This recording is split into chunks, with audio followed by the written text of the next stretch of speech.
LinkedIn కోరాలో చేయొచ్చా మనం? Use చేయొచ్చు, కోరా యూజ్ చేయొచ్చు. నెక్స్ట్ సో కోరా ఎలా ఉపయోగపడుతుంది మార్కెటింగ్ కి?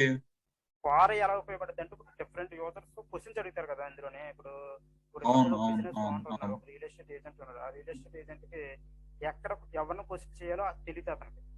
ఓకే, అతనికి ఎవరిని క్వశ్చన్ చేయాలో తెలియనప్పుడు ఏం చేస్తాడు, అతనికి ఎవరో క్వారా ప్లాట్ఫామ్ చెప్పడం వల్ల లేకపోతే గూగుల్లో సెర్చ్ చేయడం దీని వల్ల క్వారా అనే ప్లాట్ఫామ్ అతను తెలిసింది. అప్పుడు ఏం చేస్తారు, అతను ఆ క్వారా ప్లాట్ఫామ్ లో క్వశ్చన్ రైట్ చేస్తారు. How to get the leads for real estate business అని ఒక క్వశ్చన్ క్రియేట్ చేస్తారు.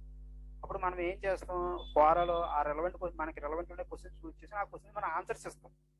ఓకే, ఇప్పుడు సపోజ్ ఆ పర్టికులర్ క్వశ్చన్ మన దృష్టిలోకి వచ్చింది, ఆ క్వశ్చన్ మనం ఆన్సర్ ఇచ్చాం, డెప్త్ గా ఆన్సర్ ఇచ్చాం. అప్పుడు ఏం చేస్తారు, ఆ పర్టికులర్ రోజు మన ఇన్బాక్స్ ద్వారానో లేదా మన మొబైల్ నెంబర్ ప్రొవైడ్ మనం కాంటాక్ట్ నెంబర్ ద్వారా మనం కాంటాక్ట్ అవుతాడు, అలా లీడ్ వస్తుంది.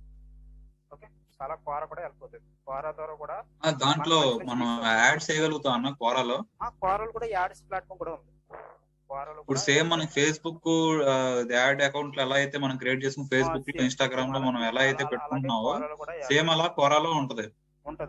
అంటే ఇప్పుడు క్వశ్చన్ ఉంటే సైడ్ యాడ్స్ డిస్ప్లే ఉంటాయి, దాని కారణం ఇదేనా? అది క్వశ్చన్స్ వచ్చేస్తుంటే క్వశ్చన్స్ మధ్యనే మనకి ఐ థింక్ మధ్యనే వస్తుంది. క్వశ్చన్స్ ఆన్సర్స్ వరుసకు వస్తాయి కదా, ఆ మధ్యనే ఆ యాడ్ కూడా డిస్ప్లే అవుతుంది.